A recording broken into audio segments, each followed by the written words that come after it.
विशेष घडामोडी आणि माहिती जाणून घेण्यासाठी चॅनल सबस्क्राइब करा आणि बातमीला लाईक करा।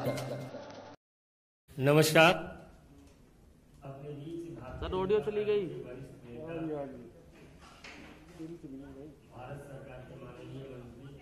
सूचना प्रौद्योगिकी और कौशल विकास राज्य मंत्री माननीय राजीव चंद्रशेखर जी आपको संबोधित करेंगे। बगल में हमारे माननीय राष्ट्रीय प्रवक्ता श्री कृष्ण कुमार शर्मा जी हैं। मेरा विनम्र निवेदन है माननीय राजीव जी से कि आपको संबोधित करें। धन्यवाद संजय जी। नमस्कार। बहुत दिनों के बाद हम मिल रहे हैं। I hope all of you are well and keeping safe. I am here to speak a little bit about our Honorable Prime Minister's visit to the US. You have already seen the briefing from the Foreign Secretary and other places within the government, but I will try and add a little bit more to what has been said already. Our Prime Minister, Honorable Prime Minister, is visiting USA and is meeting President Biden for his first in-person visit since the COVID pandemic. And since the COVID pandemic. And as we like to characterize this visit, the world's most popular democratically elected leader is meeting the President of the US.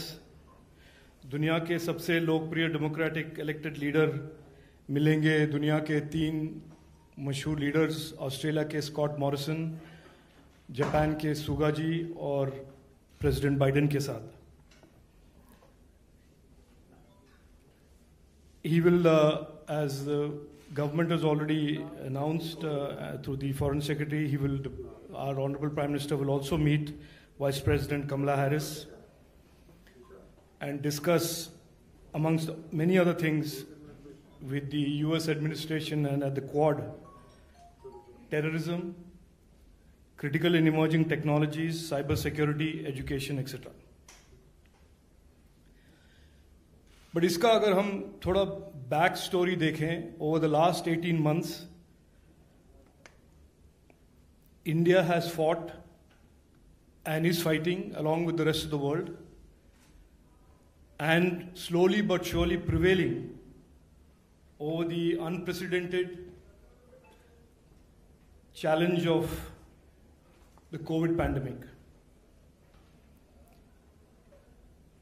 और जैसे पूरे विश्व का ये एक issue बन गया था कोविड पैंडेमिक, इंडिया के लिए कोविड ही नहीं, प्रधानमंत्री नरेंद्र मोदी जी के नेतृत्व में we had to also deal with terrorism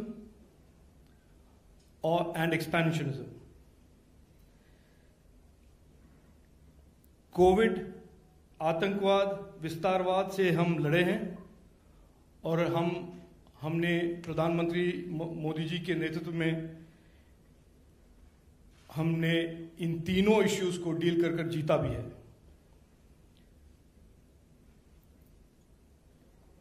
He has led the country and he's united the country in its resilient fight against all these 3 issues. And one of the important points that the world is recognizing about our Honorable Prime Minister's leadership is not only have we fought these 3 very difficult challenges over the last 18 months, but he has, and his government has, vaccinated 81 crore vaccinations. Our economy has rebounded strongly and has received record FDI over $65 billion. We have recorded highest ever exports, record agriculture production, and shown the world that the Indian economy is not just resilient, but also is bouncing back and is expected to become the fastest growing economy, crossing 10% this financial year. I would like, through you and of course remind you as well, that the recognition of our Honorable Prime Minister by the world as a global leader is not recent. Over the last 7 years, he has been recognized by countries across the globe, ranging from Saudi Arabia and United Arab Emirates on one end to Russia and France and many other countries with global recognition and awards across world's nations. And in the post-COVID world order, which is what I believe is being played out in front of all of us, I think the world will seek, as we seek a more rule-based, transparent and democratic future, India under the Honorable Prime Minister Narendra Modi ji will surely play a most significant role in shaping that future. बोलने के लिए और कुछ बहुत है, but I will summarize this by saying this is a vindication of the last 7 years of Prime Minister Narendra Modi ji's foreign policy of keeping India first, nation first, कि आज on the global stage, under his leadership, India is playing a significant role in shaping the future of the world and shaping the future of the economy, trade and technology. I will leave it at that and I will take any questions that you may have. Thank you.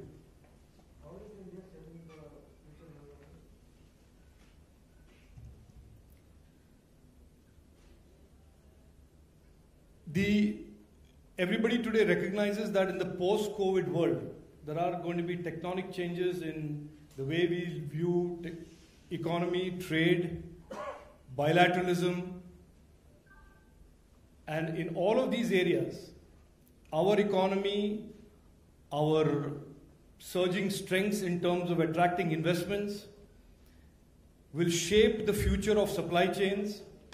As you know yourself, that there is hardly a company in the world today that is not rushing to India to set up a manufacturing investment. In the last 24 months alone, we have attracted significant amount of investments in areas that we have never attracted investments before, for example, electronics manufacturing. And in a lot of ways, that and closer cooperation between like-minded countries like the US and India will shape the future of what we believe as in what the world believes should be a more transparent world order in terms of not just technology, but in terms of everything, including rule-based, open access to the Indo-Pacific region, etc., which the Foreign Minister and the Foreign Secretary have already alluded to.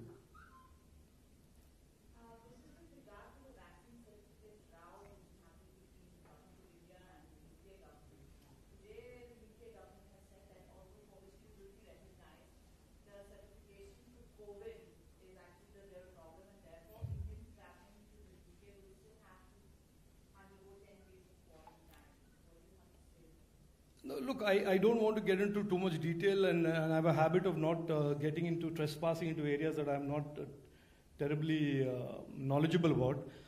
I will only leave this thought with you that during COVID, the height of fear and paranoia in countries about travel in general and travelers in particular is high, and expectedly so. So they have had throughout the entire 18 months, you've seen restrictions placed by many countries on people traveling in and out of the country.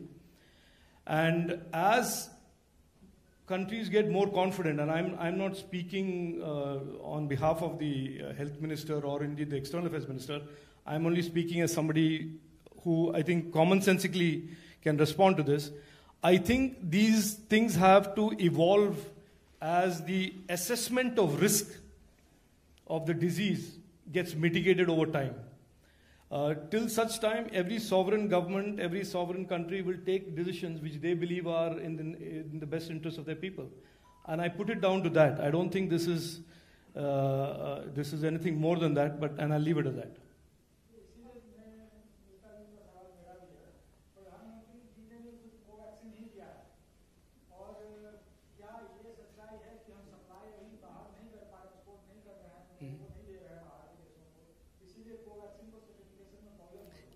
ये देखिए मुझे ये ऐसे conspiracy theories में मुझे I don't know what the reasons are, what the paperwork requirements of WHO are. our medical scientists and our medical experts have decreed what is good for what is good in our country. What is the cross-border requirements? It used to be before COVID. मैं आपको एक anecdotal piece of information I'll share with you. It used to be that before COVID, as long as WHO certifies a drug or a vaccine, that was enough. But post-COVID, because of the general atmosphere of unknowns and the fact that this science and understanding of this disease is so recent, every country is reacting very differently. And I would just say that इसमें कोई right or wrong नहीं है, in my opinion, in my personal individual opinion. Some countries will take a slightly more stronger view in terms of what vaccines are acceptable by their medical fraternity and their scientific community, and some countries will take a different view. So there are reports coming that Taliban has written to the UN announcing a representative to go there. There was also a meeting of foreign ministers of staff that was supposed to happen, but as it has been reported that Pakistan pressurized that Afghanistan Taliban representatives should be included, and it was called off eventually. What do you comment on these developments? No, look, I think the Foreign Secretary has spoken on the issue of Afghanistan. I don't want to add to that. I think it is clear that that is a subject matter. The potential spread of terrorism and Afghanistan becoming an epicenter of terrorism, global terrorism, is an issue that the whole world is concerned about. It is the same ideology and the same cast of characters that woke up the kind of world in 2001 to the threat of terrorism. And as the Foreign Secretary said yesterday, it is expected to figure in these talks between these leaders.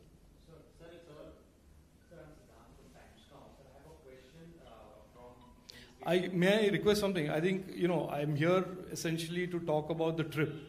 I mean, if you ask me two technical questions about a ministry, I will not be able to answer. हाँ जी बताइए नहीं ये is on the trip on the broad political हाँ जी बताइए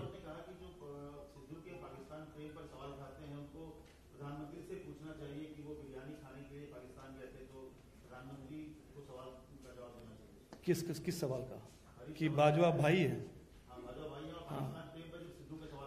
अच्छा ठीक है अभी पूछ लेंगे अभी किसको पूछना है किससे पूछना है in my opinion at a time when the world is seized of the threat of global terrorism for a political party to be calling the head of an organization that has responsible for more innocent victims being killed than any other organization in the world, which is the Pakistani army, to call them their brother, I can only leave it for you to consider how sane or appropriate that is. Politics मैं जानता हूँ politics खेलना सबका एक जिम्मेदारी है जो भी है, but थोड़ा ऐसे irresponsible levels तक जाना where the whole world considers the Pakistan army a rogue organization and that has caused so many lives to be lost, उसके हेड को हम अगर भाई बनाएंगे तो मैं क्या कहूँ? I mean, thank you, धन्यवाद.